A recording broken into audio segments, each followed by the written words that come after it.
पिछले वीडियो में दोस्तों आप लोगों ने देखा होगा कि हम कैचीराम घूमने आए हुए थे और भी बहुत सारे हम उत्तराखंड में जगह घूमे। अब यहाँ से हम सीधा जाएंगे दिल्ली, जो कि 318 किलोमीटर पड़ता है दोस्तों।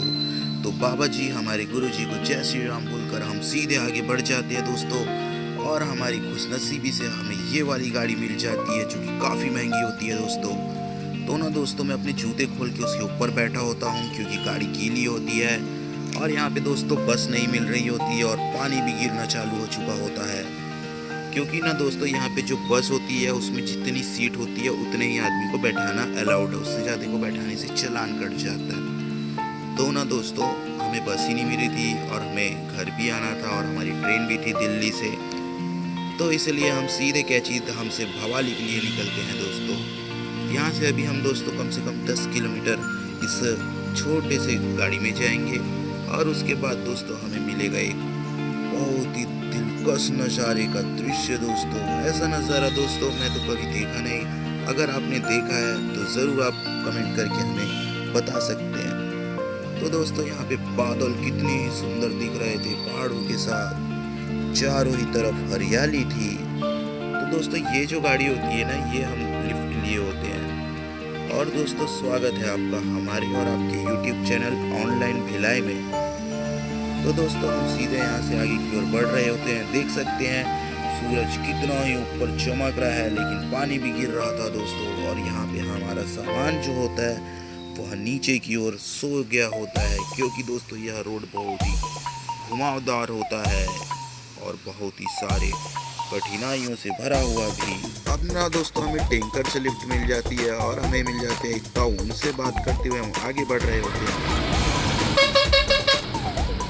हम लोग भी क्या क्या चीज में ट्रैवल कर दिए, क्यों भाई पैदल पिकअप में ट्रक में भी बैठ गया ताऊ के साथ। अरे इसमें तो बस से भी बढ़िया बैठे। अरे एक नंबर ताऊ, ये बात सही बोल। बस में तो जगह ही नहीं था।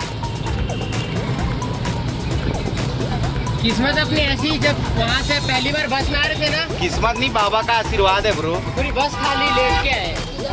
बस में खड़े हो गए जा रहे। अरे अरे अरे अरे हम लोग को भी बस वाला वही बोला ताऊ जगह नहीं है, तो मैं बोला भैया रहने दो, नहीं जाते अपन वेट कर लेंगे करके।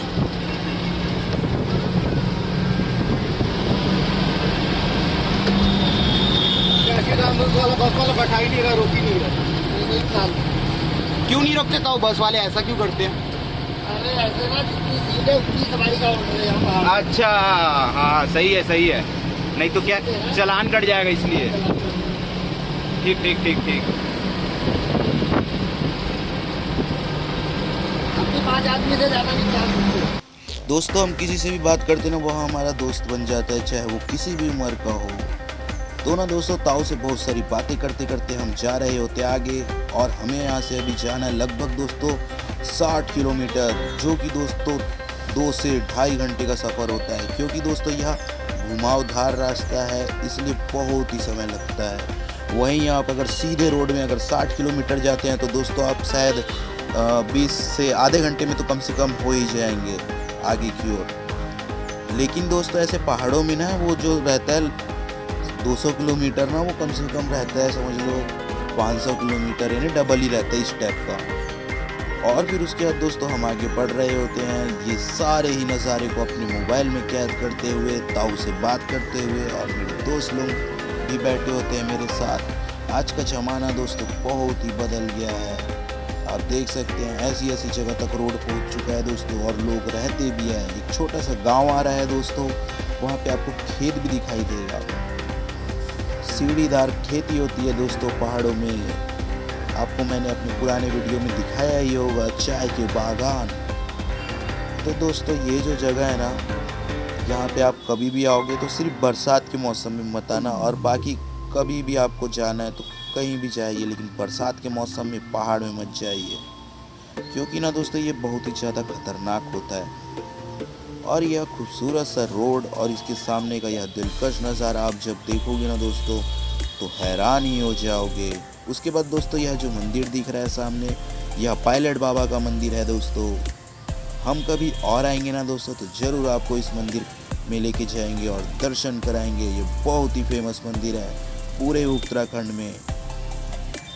और हमारे आगे यह बस चल रही होती है दोस्तों। यही बस में हम देख रहे होते हैं कि रोकेगा, लेकिन यह रोकता नहीं है हमारे लिए, क्योंकि इस पे जगह नहीं होती है। और सभी लोग देख रहे हैं कि बैठ के जा रहे होते हैं बस में, और उस बस से हम आगे होते हैं जो हमारे लिए रोका नहीं था। तो हमारे बाबा का यह आशीर्वाद होता है दोस्तों। और दोस्तों हम आगे बढ़ रहे होते हैं सीधे राम जी का नाम लेते हुए। ताऊ हमसे बात कर रहे होते हैं और अपनी बहुत सारी कहानियाँ सुना रहे होते हैं। जैसा कि मैंने बताया दोस्तों कि हमें लगभग अभी यहाँ पे 2 से 3 घंटे का सफ़र इसी टैंकर में करना है ताऊ के साथ।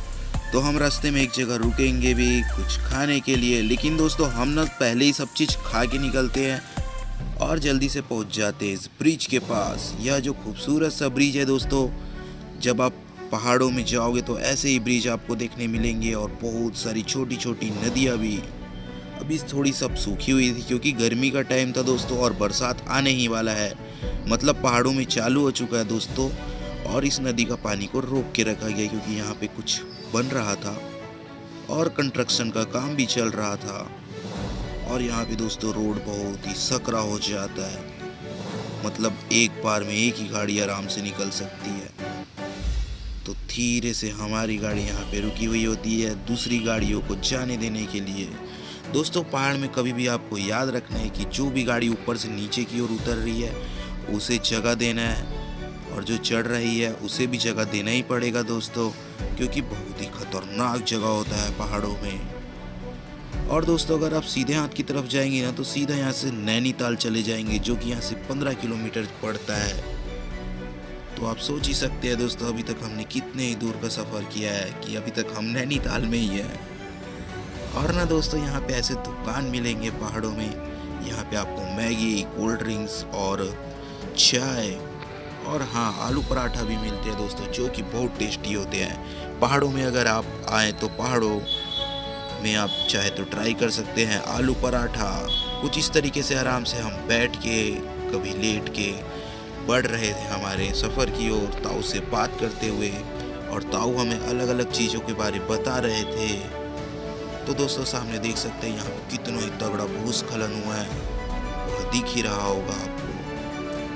तो ना दोस्तों इस तरीके से ये सब चीज़ें हम देखते हुए आगे की ओर बढ़ रहे होते हैं। बरेली यहाँ से 109 किलोमीटर होता है, और वहीं आप हल्द्वानी देखेंगे तो 12 किलोमीटर होता है दोस्तों। और दोस्तों हम पहले तो हल्द्वानी जा रहे होते हैं, लेकिन हमें ताऊ बोलते हैं कि नहीं आप यहाँ से रुद्रपुर छोड़ता हूँ मैं आपको, वहाँ से हर 5 मिनट में आपको दिल्ली के लिए बसें मिलेगी, वो भी बहुत सारी गवर्नमेंट की बसें जो कि उत्तराखंड परिवहन की होती है।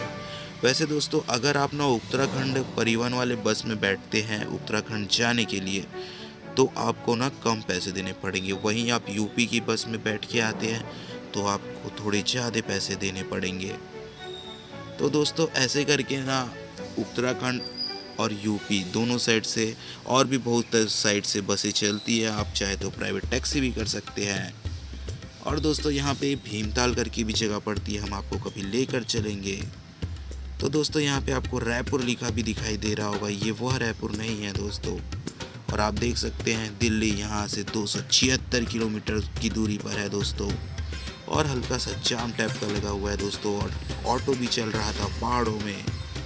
और यह शहर जैसा इलाका आ जाता है दोस्तों जब हम पहाड़ से पूरी की तरीके से नीचे की ओर उतर चुके होते हैं। और यह आखिरी ब्रिज होता है दोस्तों पहाड़ों का, क्योंकि ना दोस्तों हम यहाँ से अब सीधा पहुँचने वाले हैं काठगोदाम, जो कि यहाँ के सबसे नज़दीकी रेलवे स्टेशन है दोस्तों, वह भी हम आपको दिखाएंगे। वहाँ पे ना दोस्तों ये जो पटरियाँ होती है वो सब ख़त्म हो जाती है उत्तराखंड की, अगर आप सीधे नैनीताल या कैचीधाम के लिए आ रहे होते हैं।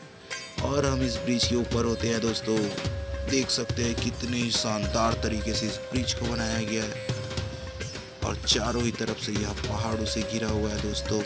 और एक एक करके यहाँ पे आराम से सारी गाड़ियाँ पास हो रही है इस ब्रिज से। वैसे ना दोस्तों भगवान जी के आशीर्वाद से जो पहाड़ी वाला पूरा इलाका था उसे हमने पीछे छोड़ दिया है, क्योंकि दोस्तों वही सबसे ज़्यादा डेंजरस इलाका होता है, क्योंकि वहाँ पे बहुत ही खतरनाक गहरी गहरी खाइयाँ होती है। जैसे ही हम मैदानी भाग में पहुँचते हैं ना दोस्तों पहाड़ी भाग को छोड़ के, तो आप देखेंगे कि शहर जैसा बसा हुआ है और बहुत सारे यहाँ पे सेल फोन के टावर भी नजर आएंगे। और ना दोस्तों हम यहाँ से जैसे ही आगे बढ़ते हैं तो हम देखते हैं काठगोदाम रेलवे स्टेशन। यही यहाँ का सबसे आखिरी स्टेशन है दोस्तों। आपको यहाँ पे उतरना है अगर आप नैनीताल या फिर कैचीधाम घूमने जाते हैं। और यहाँ से आपको शेयरिंग टैक्सी, बस, बहुत सारी चीज़ें मिल जाएंगी। तो ना दोस्तों इसे देखते हुए हम आगे की ओर बढ़ रहे होते हैं। बहुत ही शानदार स्टेशन होता है क्योंकि यहाँ पे सीधे अंत होता है उन पटरियों का। और उसके बाद दोस्तों हम इस खूबसूरत सी नदी को देखते हैं जो कि अभी सूखी हुई है, लेकिन दोस्तों थोड़े ही दिन बाद यहाँ पे इतना सारा पानी आने वाला होता है, यह बात किसी को पता भी नहीं होती। और अभी का हाल तो आपको भी यहाँ का पता होगा कि कितना ही खतरनाक है। फिर दोस्तों हम इस रोड से, हाईवे से बढ़ते रहते सीधे रुद्रपुर के लिए ताऊ के साथ। और अभी भी हम दोस्तों टैंकर में आराम से बैठे हुए हैं और लगभग अभी बज चुके हैं 2। और ताऊ बहुत ही ज़्यादा ही पायलट आदमी थे और उन्हें एक्सपीरियंस भी था दोस्तों इस टैंकर को हैंडल करने का। तो बहुत ही शानदार तरीके से हमें पहुंचा भी रहे थे ताऊ, और इसका मैं हमेशा शुक्रगुजार रहूंगा कि ताऊ ने हमारी मदद की। फिर उसके बाद दोस्तों यह खूबसूरत सा स्टेडियम देखेंगे आप, यह उत्तराखंड में ही पड़ेगा। यह जो स्टेडियम है ना दोस्तों, यह नया स्टेडियम बना है और देख सकते हैं कितना ही सुंदर है, जैसे कि पहाड़ों में इसे बनाया गया हो। और पहाड़ भी दिखते हैं दोस्तों। अगर आप हो सकता है उसके अंदर से जाएं और मैच खेलें तो आप अपनी बॉल मारे तो वो पहाड़ों में पहुंच जाए। फिर दोस्तों यहाँ से ना हम आगे की ओर बढ़ रहे होते हैं और वह जो स्टेडियम होता है वह इंटरनेशनल स्टेडियम होता है दोस्तों, और वह नदी से भी घिरा हुआ है। आप देख सकते हैं कि इससे पहले भी एक नदी आई और उसके बाद भी। और उसके बाद दोस्तों आपको सामने एक पटरी नजर आएगा जो कि रेलवे का है दोस्तों। यह पटरी ना दोस्तों सीधा काठगोदाम से आ रहा है और जा रहा है। तो ना दोस्तों हम इसका जो फाटक होता है उसे पार कर रहे होते हैं। देख सकते हैं कि ज़्यादा बहुत बड़ी गाड़ी जो होती है वो ये पटरी पार करने से पहले एक द्वार प्रवेश का बने रहता है, वहाँ पे लोहा लगे रहता है जिसपे जेब्रा रंग लिखा रहता है, बना रहता है। उसके बाद दोस्तों हम मुड़ जाते हैं रुद्रपुर जाने वाले रास्ते पर, और यहाँ से हम सीधे अपनी बस पकड़ेंगे और ताऊ हमें सीधे बस स्टैंड पर ही छोड़ने वाले हैं। वैसे ना दोस्तों ये जो देख सकते हैं यह रोड है, कितना ही शानदार लग रहा है, और मौसम भी यहाँ का कितना ही शानदार था। दिल्ली यहाँ से दोस्तों पूरे 268 किलोमीटर है, और इस टैंकर पर बैठकर हम आए हैं दोस्तों अभी सीधे भवाली से। और फिर उसके बाद जैसे ही हम आगे की ओर बढ़ते जाते हैं तो शहर आते ही शहर का जाम भी चालू हो जाता है दोस्तों। तो ना दोस्तों हम इस जाम में धीरे धीरे आगे बढ़ रहे होते हैं, क्योंकि ना दोस्तों हमारी गाड़ी बहुत ही बड़ी होती है और बहुत ही महंगी भी। तो इसलिए दोस्तों हम संभाल के चला रहे होते हैं, यानी कि ताऊ। तो दोस्तों यहाँ से ना हम और आगे बढ़ते जाएंगे तो आप देखेंगे कि ना ये जो मौसम है ना, अभी यहाँ पे बादल छाए हुए हैं, लेकिन हम जब पहाड़ों में थे तो वहाँ धूप निकला हुआ था। और सीधे हम पहुँच जाते हैं रुद्रपुर बस स्टैंड पर। यह बस से हम सीधे निकलेंगे दोस्तों दिल्ली के लिए। तो हम कोल्ड ड्रिंक लेते हैं बस पे, क्योंकि दोस्तों सफ़र के दौरान आप फूड खाते हैं बाहर का, तो ज़रूरी होता है कि आपको सोडा या कोल्ड ड्रिंक पिए, जिससे आपका पेट है जो वो सही शॉर्ट बने रहे। और इस खूबसूरत से पेड़ों का छोटा सा जंगल देखते हुए, और वहाँ बहुत सारी बकरियाँ भी घूम रही थी दोस्तों। बहुत ही सुंदर नज़ारा इन खेतों का भी हमको देखने को मिलता है जब हम दिल्ली वाली बस पर बैठकर सीधे निकल रहे होते हैं दिल्ली जाने के लिए। यह जो बस है ना दोस्तों, यह हमें सीधे दिल्ली लेकर जाएगी, लेकिन सीधे शाम को पहुंचाएगी दोस्तों। शाम को मतलब हम दिल्ली अब यहाँ से अंधेरा होने तक पहुँचेंगे। और ना दोस्तों पानी भी गिर रहा होता है रास्ते में बीच में, क्योंकि दोस्तों यह जो बस है ये उत्तराखंड से यूपी होते हुए दिल्ली जाएगी। और ना दोस्तों हम इस तरीके से इस बस पर बैठे रहते हैं, सबसे पीछे वाली सीट पर चले जाते हैं, क्योंकि ना दोस्तों वहाँ पे चार्जिंग पॉइंट होता है। फिर ना दोस्तों अंधेरा आखिरकार हो ही जाता है और हम पहुँच जाते हैं दिल्ली के बेहद करीब। सारे ही लोग थक चुके होते हैं, बस में जितने भी यात्री बैठे होते हैं, क्योंकि काफ़ी देर से सारे के सारे सफ़र कर रहे होते हैं दोस्तों। और ना दोस्तों यहाँ पे फिर हम देखते हैं जैसे ही दिल्ली पहुंचते हैं तो इतना सारा ट्रैफिक हमें देखने को मिलेगा। तो आप समझ सकते हैं कि हम दिल्ली पहुंच चुके हैं। उसके बाद जल्दी से हम अपने होटल में रूम में पहुंच जाते हैं जिसे हमने पहले ही बुक करके रखा था दोस्तों। और उसके बाद दोस्तों हम यहाँ पर देखते हैं तो हमारा रूम कुछ इस तरीके का आपको दिखेगा जिसका नंबर था 213 दोस्तों। ये ना दोस्तों हमें एक रात रुकने के लिए लगभग 1000 का पड़ा, क्योंकि दूसरे दिन हमारी ट्रेन थी। हमने सब चीज़ बुक किया था बहुत ही सोच समझ के। लेकिन उससे पहले ना दोस्तों हम आ जाते कश्मीरी गेट, क्योंकि ना दोस्तों हमें जाना था हमारे रिश्तेदार से मिलने और उनको कुछ सामान भी देना था दोस्तों, जो कि प्रसाद हम लेके आए थे उत्तराखंड से, वो देने के लिए हम उनके घर जाते हैं दोस्तों। और हम सीधे पहुंच जाते हैं सोनीपत का यह बस स्टैंड जो देख रहे हैं दोस्तों डूब चुका होता है। देख सकते हैं कितनी बारिश हुई होती है। फिर सीधे वहां से हम निकल के आते हैं दोस्तों रूम, और रूम से पहुंच जाते हैं सरोजनी मार्केट। यह मार्केट दोस्तों बहुत फेमस है और इसका वीडियो आपको हमारे यूट्यूब चैनल में देखने मिल सकता है, क्योंकि हमने पहले पर भी इस जगह के ऊपर आके व्लॉग बना के रखा है। इस जगह पर दोस्तों सारे ही लोग सरोजनी मार्केट के आराम से बैठकर जो यहाँ पे दुकान वाले हैं वो खाना खा रहे होते हैं, और हम उड़ते हुए प्लेन को देखते हुए बोल रहे होते हैं भाई मैं नीचे बैठा हूँ तो कहाँ जा रहा है मुझे छोड़कर। तो वो प्लेन बोलता है भाई तेरे को दूसरी प्लेन लेने आएगी। तो फिर दोस्तों दूसरी प्लेन भी आ जाती है, लेकिन यहाँ भी नहीं मेरे को लेके जाती है। तो ना दोस्तों मैं इंतज़ार कर रहा होता हूँ मेरे दोस्त का, क्योंकि वो क्या होता है मार्केट के अंदर सामान लेने। फिर दोस्तों हम जल्दी से अपने रूम पहुँच के आ जाते हैं रेलवे स्टेशन। सामान उठाकर यह जो रेलवे स्टेशन है दोस्तों यह नई दिल्ली का रेलवे स्टेशन है, और काफ़ी ज़्यादा साफ सुथरा और सुंदर भी है दोस्तों। यहाँ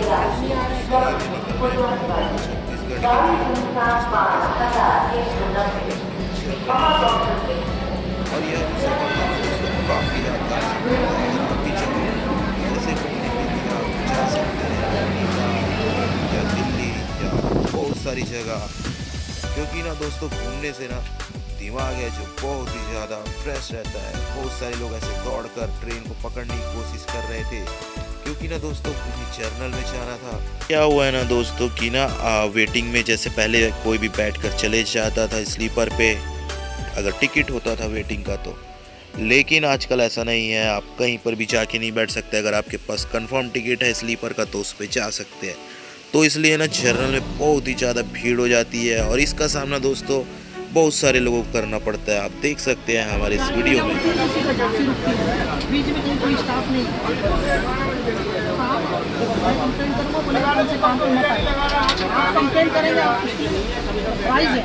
आप रिजर्वेशन करके ट्रेन में जा रहे हैं, आप अपना प्लेन और बताइए तो ट्रेन करिए ऐसी बात है।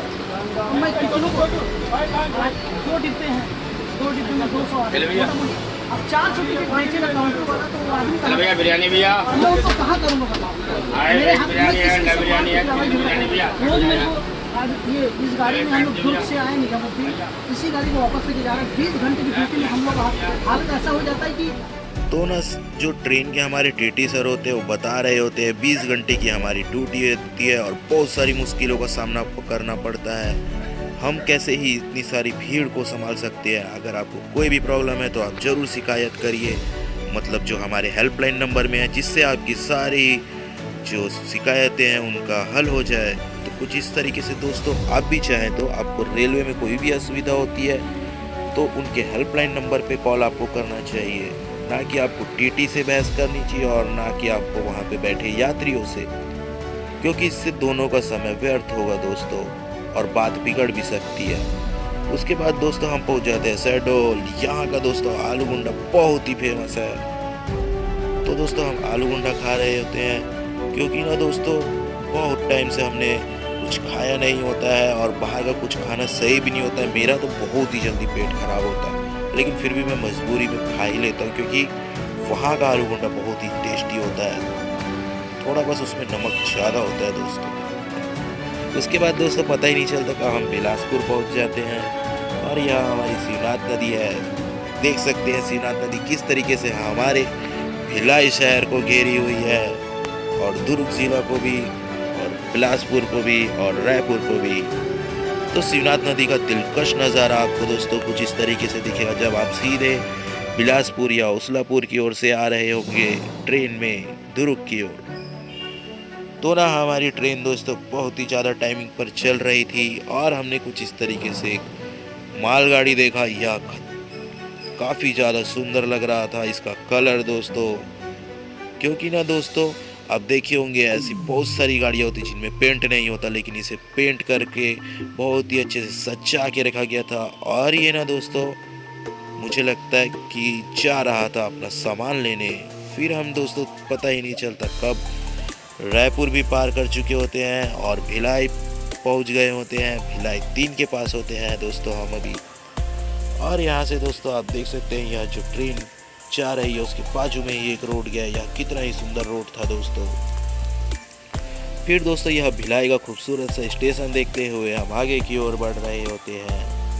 भिलाई का स्टेशन दोस्तों बहुत ही लंबा है और बहुत ही खूबसूरत भी है। अगर आप कभी आते हैं तो इसे देखेंगे तो आप भी कहेंगे यह बात तो सही थी। वैसे दोस्तों यहाँ पे 3 प्लेटफॉर्म है, जिसमें दोस्तों आप देखेंगे तो अलग अलग दिशाओं पे अलग अलग प्लेटफॉर्म एक्स्ट्रा है, जिनको मिला के लगभग हो जाते हैं 6 प्लेटफॉर्म। तो इस तरीके से हम भिलाई स्टेशन को पार कर चुके होते हैं दोस्तों। और अब हमारा स्टील प्लांट नज़र आएगा, बीएसपी का दोस्तों, भिलाई स्टील प्लांट। यह जो प्लांट है ना दोस्तों, हम जिस पटरी पे चल के आए ना अभी दिल्ली से, ये जहाँ पे भी देखते हैं पूरे भारत में, तो वहाँ जो पटरी होती है वो पटरी हमारे भिलाई में ही सबसे ज़्यादा अच्छी क्वालिटी की बनाई गई होती है और हमारे भिलाई से ही सबसे ज़्यादा सप्लाई की जाती है।